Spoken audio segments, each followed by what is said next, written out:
Karon ato na sa hibawon kung unsay buot ipasabot ug unsa ning nature o kinaiya. Unsa may buot ipasabot og nature? Kanang makita nimo sa palibot, puntod, kakahuyan, sapa, mga tao, kana tanang dili binuhat og tao. Mao nay nature o kinaiyahan. Kanang mga binuhat og tao, sakyanan, balay, tabanog, mga robot, tanang binuhat og tao. Dili na nature. Gitawag na siya og artificial.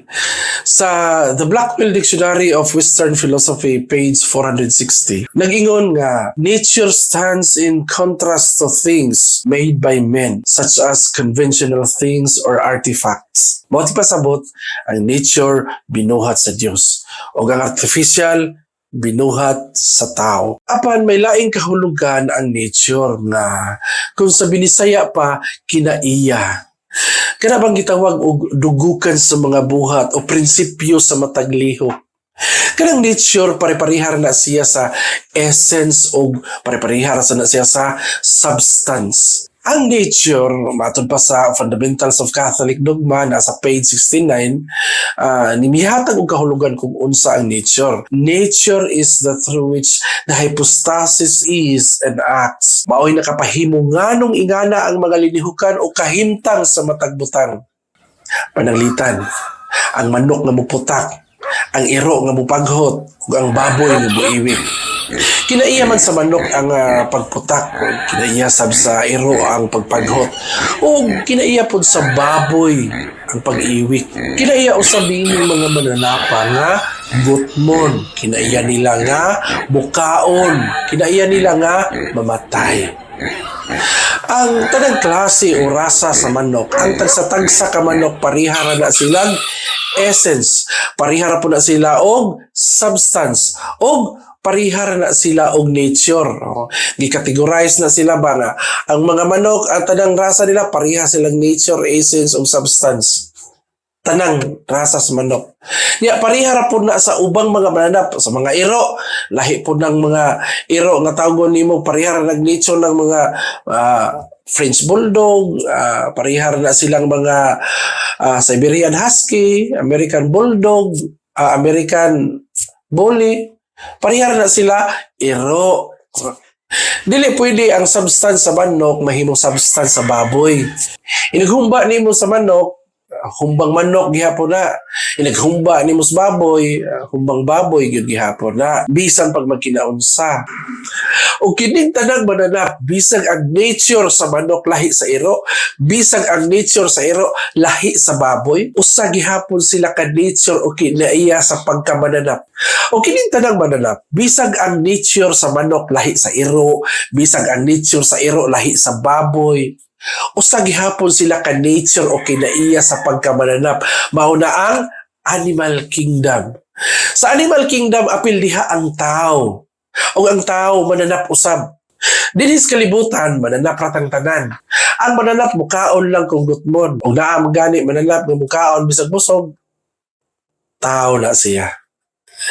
Apan sa tanang batang sa mga mananap, ang tao dunay pinalahi nga nature nga wala sa ubang mananap.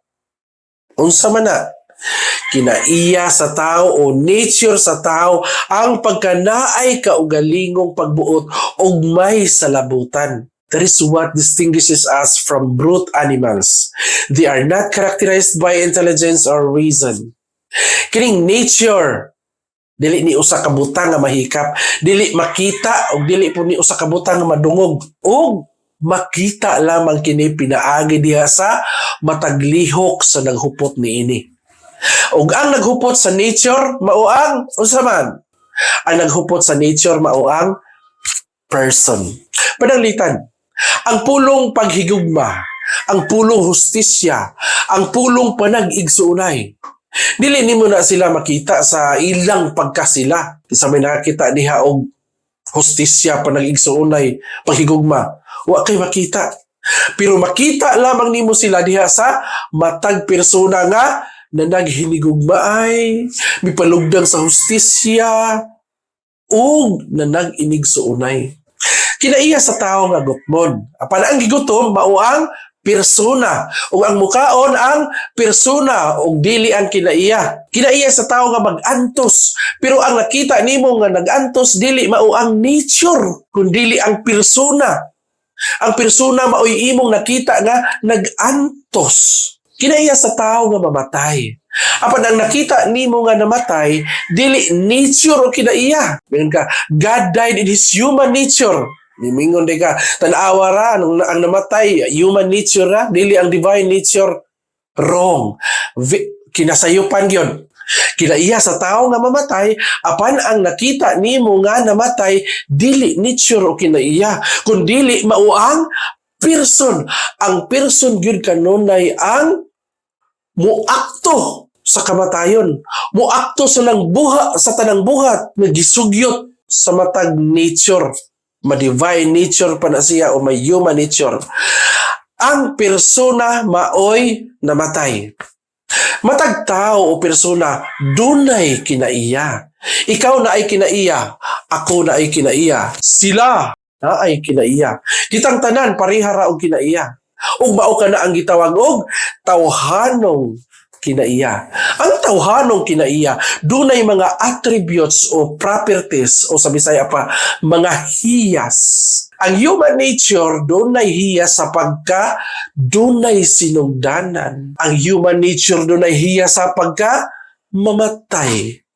Samtang ang divine nature o Diyos ng kinaiya, dunay hiyas sa pagka walay sinugdanan. Ang divine nature o Diyos ng kinaiya, dunay hiyas sa pagka walay kamatayon. Atong Osborn, ang nature may hinungdan sa kahimtang sa usa ka butang.